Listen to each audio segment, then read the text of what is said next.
दुष्काळग्रस्त म्हणून ओळखल्या जाणाऱ्या येवला तालुक्यामध्ये पाणी टंचाई निर्माण झालेली आहे। भीषण पाणी टंचाईमुळे आता येवला तालुक्यातील पूर्व भागातील 45 गावे आणि 18 वाड्या वस्त्यांना जे तर ते 35 टँकरच्या माध्यमातून या ठिकाणी शासनाच्या माध्यमातून जो आहे तर तो पाणी पुरवठा जो आहे तो केला जात आहे।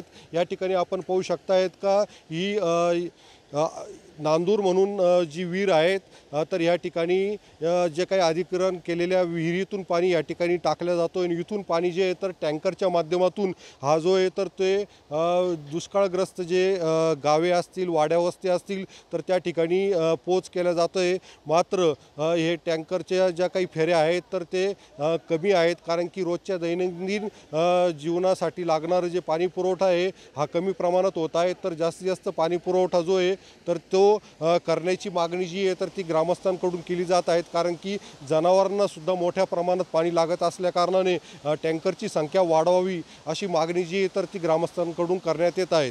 उमेश पारीख, TV9 मराठी, येवला, नाशिक।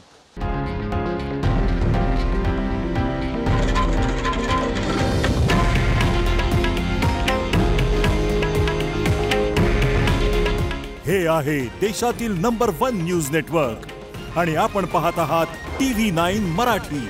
काळजी तुमची, हित महाराष्ट्राचं।